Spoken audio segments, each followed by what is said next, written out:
Bonjour à tous, bienvenue sur cette vidéo. Donc c'est la première vidéo d'une playlist où vous allez pouvoir suivre avec plusieurs vidéos comment je fais un thème en fait. Alors l'idée c'est donc j'ai créé le GitHub VP Performance, j'ai des thèmes, j'ai des exemples de code en fait ici, qui sont disponibles sur le GitHub. Et l'idée c'est de faire aussi un site qui n'est pas encore en ligne.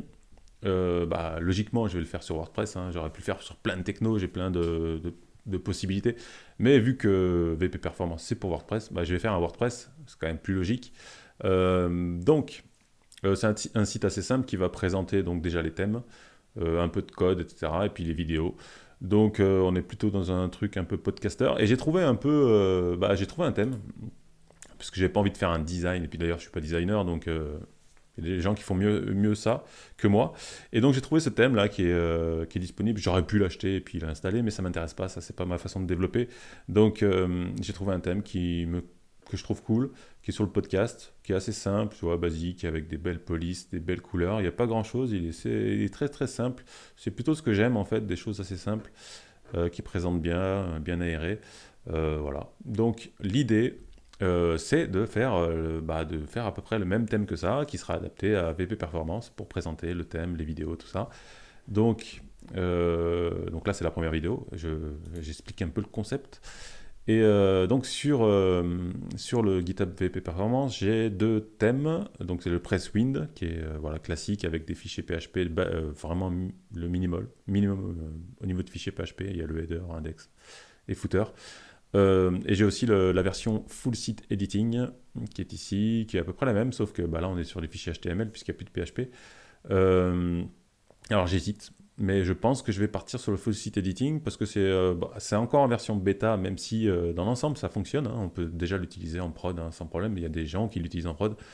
Et moi, j'ai pas encore une grosse expérience dessus. J'ai mis les mains dedans un petit peu, mais j'ai encore pas mal de choses à apprendre au niveau du full site editing. Donc, je pense partir sur le full site editing pour progresser et puis voir comment ça fonctionne. Et puis pour le challenge aussi de faire un site en full site editing qui ressemble à quelque chose. Et pour prouver que c'est pas une mauvaise techno non plus. Parce qu'il y a il y a beaucoup de critiques au niveau de ça.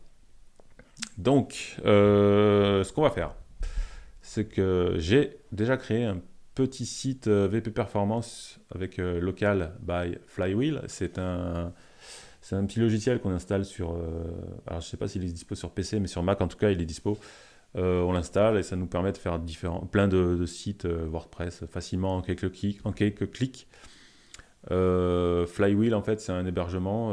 Je ne sais plus comment il s'appelle d'ailleurs. Donc, vous avez aussi la possibilité de faire le site là-dessus et de l'envoyer directement sur l'hébergement quand vous avez un hébergement chez le prestataire qui fait cet outil. Moi, c'est pas le cas, donc après, je me débrouille autrement. Et sinon, il y a aussi un autre outil qui s'appelle DevKinsta, qui est aussi un hébergeur, qui a fait un outil à peu près équivalent, basé sur Docker, qui vous permet de faire des sites en local et après de les envoyer sur Kinsta, qui est un hébergeur. Donc, euh, donc j'ai fait le site. Ce que je vais faire, en fait, c'est que je vais faire un clone de mon thème. Donc déjà, ce qu'on va faire, c'est qu'on va ouvrir le site. Donc là, classique, hein. Donc quand on fait un site sur local, on choisit. Moi, j'utilise localhost en termes de, de préfixe. Enfin, comment on appelle ça? J'ai oublié. Bon, bref, vpperformance.localhost, donc c'est mon adresse en local. Donc il y a le thème par défaut 2022 qui est ici. Et ce qu'on va faire, c'est que je vais aller dans mon super boutique qui s'appelle Sizi. Et je vais créer un nouveau projet, Setting for Project. Ce n'est pas du tout ici. On va faire ça. Si je vais là, comment je fais déjà? Je sais plus. Ah, c'est là. Manage. On va rajouter un projet qui va s'appeler. Pas ça du tout. On va faire VP Performance. View. On s'en fout. Next. Donc l'URL, c'est la home. On va mettre l'URL comme ça. Après, j'en rajouterai plus tard. Ensuite, le project folder, c'est où se trouvent les fichiers. Donc c'est VP Performance ici, hop, public. Voilà. Ça c'est donc, et par défaut Visual Studio Code. Voilà. Donc là, je peux sortir de là. Donc j'ai bien mon VP Performance ici. Voilà. Donc à partir de là, moi j'ai un dans Sisi. Donc Sisi, si vous ne connaissez pas Sisi, je vous renvoie sur une vidéo que j'ai fait pour Double Slash, où j'explique, je fais le tour un peu des features de Sisi, qui est une sorte de navigateur en fait pour le développement en fait, avec le responsive, etc. Donc il y a plein d'outils. Je ne vais pas refaire la vidéo ici. Mais en gros, voilà, vous avez plein de vues, plein d'outils qui vous permettent de développer responsive, etc. Donc c'est beaucoup mieux qu'un navigateur classique, même si Chrome, Safari, tout ça font beaucoup de choses déjà de base. Mais Sisi va beaucoup plus loin et c'est développé pour ça. Bref, je ne vais pas m'étendre là-dessus. Allez voir la vidéo. Ce que je vais faire ensuite, je vais cloner. Donc alors, j'ai fait le projet, c'est cool. Et donc j'ai accès à deux boutons ici, donc je peux l'ouvrir Open in Code Editor ici, et je peux ouvrir le projet dans le Finder aussi.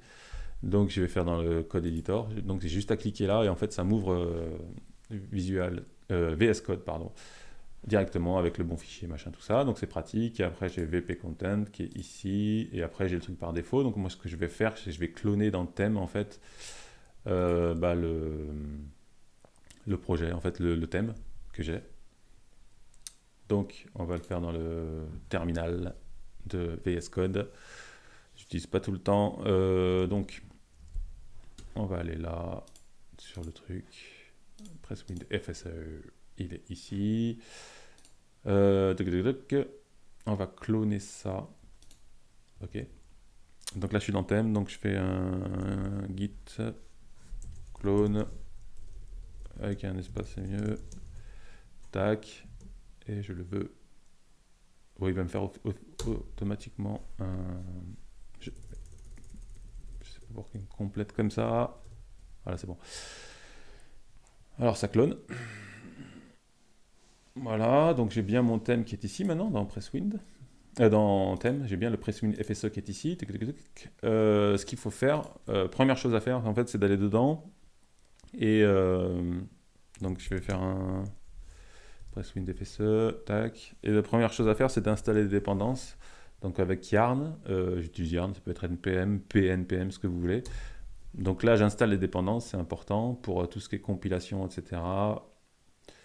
Lac, c'est assez rapide, disons que c'est bizarre, j'ai une bonne connexion ce matin. Dans le package, en fait, il y a pas mal de commandes. Alors, pareil, je vous renvoie, il y a une autre vidéo, évidemment, où j'explique le thème, comment on l'installe, comment on l'utilise, tout ça. La commande principale, en fait, pour faire du développement, c'est ici. Donc, je fais un yarn. Alors, ah oui, j'ai une autocomplète. Alors, ceux qui ne connaissent pas l'autocomplétion, c'est, je ne sais plus quel outil d'ailleurs, j'ai oublié. C'est Fig, voilà. Fig, qui permet de rajouter de l'autocomplétion dans votre terminal sur l'ordi, qui est d'ailleurs plutôt Mac, je crois, enfin à vérifier. Donc, moi, j'ai dev2.editor. Quand je fais ça, en fait, ça me lance vite et il compile le CSS, le JS, tout ça. Et donc, mon thème est fonctionnel. Comme j'ai fait de l'install juste avant. Si je vais ici, donc je suis dans le front. Si je vais dans l'admin en cliquant ici, alors j'ai mis des accès assez simples en local. Hein. Ne faites jamais ça en production. J'ai mis admin, hein, c'est tout simple. Je vais dans apparence, thème. Et donc là, j'ai bien mon Presswind FSE. Je l'active. Et normalement, en front, je dois retrouver mon thème. Voilà. Qui fonctionne, qui est en. Bah, tout est vide parce qu'il n'y a pas. Il y a rien en fait. Il n'y a pas de menu, il n'y a rien. Voilà. Sample page. Normalement, je devrais avoir au moins 2-3 trucs, mais je sais pas pourquoi j'ai rien. Bon, c'est pas grave. Il est vraiment vide, hein, il n'y a que dalle. Hello world. Voilà. Donc là, c'est installé, tout est bon, j'ai plus qu'à coder. Et donc, la suite, ça sera les prochaines vidéos où je vais créer ce thème. Donc après, je ferai un thème.json pour définir les polices, etc. Enfin, voilà. On fera ça ensemble. Je connais plus ou moins bien le theme.json, le fonctionnement. Donc après, il évolue assez rapidement vu que c'est en bêta le FSE, donc ça évolue tout le temps, ça change tout le temps. Mais enfin, il y a déjà des bases qui sont là, qui ne changeront plus trop. Donc qui permettent de gérer les polices, les couleurs, tout ça. C'est pas mal. C'est pas mal, c'est pratique, c'est vraiment. Enfin, je trouve que c'est moderne. Donc voilà, on se retrouve bientôt pour une nouvelle vidéo pour bah, continuer à développer ce thème. A plus!